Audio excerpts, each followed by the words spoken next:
Hi ನಮಸ್ತೆ. ನಮ್ಮ ಕುಂದಾಪುರ ಕೈ ರುಚಿಯಿಂದ ಒಂದು ತುಂಬ ಆರೋಗ್ಯಕರವಾಗಿರುವ ಸಬ್ಸಿಗೆ ಸೊಪ್ಪಿನ ರಸಮ್ ಮಾಡಿ ತೋರಿಸ್ತಾ ಇದ್ದೀನಿ. ಎಲ್ಲೂ ಸ್ಕಿಪ್ ಮಾಡಬೇಡಿ, ಕೊನೆ ತನಕ ನೋಡಿ. ಒಂದು ಕಟ್ಟು ಸಬ್ಸಿಗೆ ಸೊಪ್ಪು ತೊಗೊಂಡು ಬಂದಿದ್ದೀನಿ, ಹಚ್ಚಿ ಇಟ್ಕೊಂಡಿದ್ದೀನಿ. ಹಾಗೆ ಒಂದು 1/4 ಕಪ್ಪು ಬೇಳೆ ಬೇಯಿಸಿ ಇಟ್ಕೊಂಡಿದ್ದೀನಿ.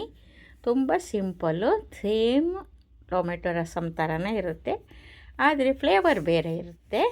ನೋಡಿ ಕೊನೆ ತನಕ ಎಲ್ಲೂ ಸ್ಕಿಪ್ ಮಾಡಬೇಡಿ. ನಿಮಗೆ ಇಷ್ಟವಾದರೆ ಒಂದು ಕಮೆಂಟ್ಸು ಶೇರ್ ಮಾಡಿ. ಹಾಗೆ ನೀವು ಮಾಡಲು ಟ್ರೈ ಮಾಡಿ ತೋರಿಸ್ತಾ ಇದ್ದೀನಿ. ಬೇಳೆ ಬೇಯಿಸ್ಕೊಂಡಿದ್ದೀನಿ, ಹಚ್ಚಿ ಇಟ್ಕೊಂಡಿದ್ದೀನಿ. ಈಗ ಒಂದು ಬಾಣಲಿಗೆ 2 ಚಮಚ ಎಣ್ಣೆ ಹಾಕಿಬಿಟ್ಟು 2 ಚಮಚ ಜೀರಿಗೆ, ಒಂದು ಅರ್ಧ ಚಮಚ ಧನಿಯಾ, ಒಂದು 1/4 ಚಮಚ ಮೆಂತ್ಯ, ಒಂದು 10 ಕಾಳುಮೆಣಸು, ಒಂದು 7-8 ಹೆಸರು ಕರಿಬೇವಿನ ಸೊಪ್ಪು, ನಂತರ ಒಣಮೆಣಸಿನ್ಕಾಯಿ ಒಂದು 7-8, ನಿಮ್ಮ ಖಾರಕ್ಕೆ ತಕ್ಕ ಹಾಕ್ಕೊಳ್ಳಿ. ಅರ್ಧ ಇಂಚು ಶುಂಠಿ ಕಟ್ ಮಾಡಿ ಹಾಕ್ಕೊಂಡಿದ್ದೀನಿ. ಅದೆಲ್ಲ ಫ್ರೈ ಆಯಿತು. ಇವಾಗ ಹಚ್ಚಿರುವಂಥ ಸಬ್ಸಿಗೆ ಸೊಪ್ಪು ಹಾಕಿ ಚೆನ್ನಾಗಿ ಫ್ರೈ ಮಾಡ್ತೀನಿ. ಹಸಿ ವಾಸನೆ ಎಲ್ಲ ಹೋಗಬೇಕು. ಫುಲ್ಲು ಬಾಡಿ ಇದಾಗುತ್ತೆ, ರೋಸ್ಟ್ ಆಗುತ್ತೆ, ಫುಲ್ಲು ಬೆಂದು ಬರುತ್ತೆ. ನಾವು ಮುಂಚೆ ಚೆನ್ನಾಗಿ ಬಾಡಿಸ್ಕೊಂಡು ಮಾಡ್ಕೊಂಡಿದ್ರೆ ತುಂಬ ಚೆನ್ನಾಗಿರುತ್ತೆ. ಆಮೇಲೆ ತಣ್ಣಗಾದ್ಮೇಲೆ ರುಬ್ಕೊಬರಬೇಕು. ಒಮ್ಮೆ ಮಾಡಿ ನೋಡಿ ಫ್ರೆಂಡ್ಸ್, ತುಂಬ ಒಳ್ಳೆಯದು. ಬಾಣಂತಿಯರಿಗೆ ಅನ್ನದ ಜೊತೆ ಕೊಡ್ಬೋದು, ಹಾಗೆ ಸೂಪ್ ಥರನೂ ಕುಡಿನೂಬಹುದು, ಎಲ್ಲರೂ ತಿನ್ಬೋದು. ಆದರೆ ಬಾಣಂತಿಯರಿಗೆ ತುಂಬ ಒಳ್ಳೆಯದಂತ ಹೇಳ್ತಾ ಇದ್ದೀನಿ. ಒಮ್ಮೆ ಮಾಡಿ ನೋಡಿ. ನಾನು ಮಾಡಿರುವಂಥ ಅಡುಗೆ ಹೇಗಾಯಿತು ಅಂತ ನೀವು ಒಂದು ಸತಿ ಟ್ರೈ ಮಾಡಿ ನನಗೆ ಕಮೆಂಟ್ಸ್ ಹಾಕಿ. ತಣ್ಣಗಾಗಿದೆ.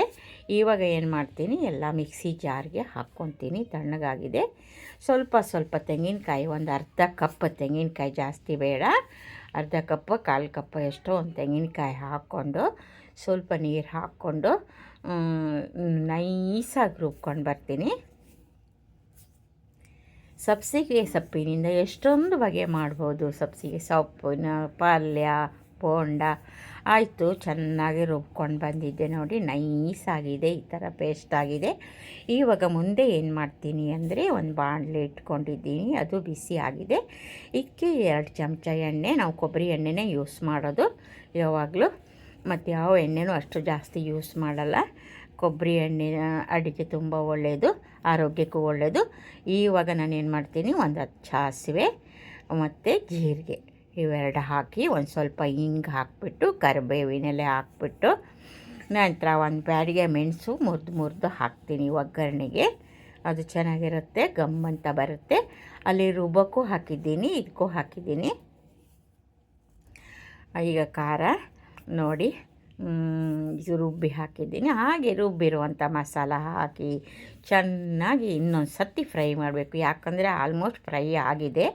ಈಗ ಬೇಳೆ ಬೇಯಿಸಿ ಇಟ್ಕೊಂಡಿರೋದು, ತುಂಬ ಜಾಸ್ತಿ ಹಾಕ್ಬಾರ್ದು, ಅಲ್ಲೇ ಇದು ಗಟ್ಟಿ ಥರ ಆಗಿ ಮಂದಾಗುತ್ತೆ.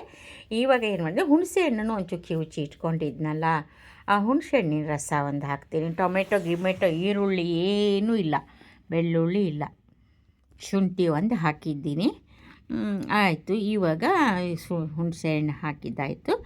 ಇವಾಗ ಒಂದು ಚಿಕ್ಕದು ಅಡಿಕೆ ಗಾತ್ರದ ಬೆಲ್ಲನ ಹಾಕ್ತೀನಿ. ಉಪ್ಪು ರುಚಿಗೆ ತಕ್ಕಷ್ಟು ಉಪ್ಪು. ತುಂಬ ತೆಳ್ಳಗೆ ಮಾಡಿದರೆ ಚೆನ್ನಾಗಿರಲ್ಲ, ಗಟ್ಟಿ ಮಾಡಿದರೆ ಅನ್ನದ ಜೊತೆ ಚೆನ್ನಾಗಿರುತ್ತೆ. ಇಲ್ಲ ಇಷ್ಟ ಆದರೆ ಮುದ್ದೆ ಜೊತೆನೂ ತಿನ್ಬೋದು. ಆಯಿತು ನೋಡಿ, ಇವಾಗ ಅದನ್ನು ಮಿಕ್ಸಿ ಜಾರ್ ತೊಳೆದು ನೀರು ಹಾಕಿದ್ದೀನಿ. ಹಾಗೆ ಕುದೀತಾ ಇದೆ, ಎಲ್ಲೋ ಸ್ಕಿಪ್ ಮಾಡಬೇಡಿ, ಕೊನೆ ತನಕ ನೋಡಿ. ಕೊನೆಯಲ್ಲಿ ಕೊತ್ತಂಬರಿ ಸೊಪ್ಪು ಹಾಕಿಬಿಟ್ರೆ ಮುಗ್ದೇ ಹೋಯ್ತು ನೋಡಿ ರಸಮ್.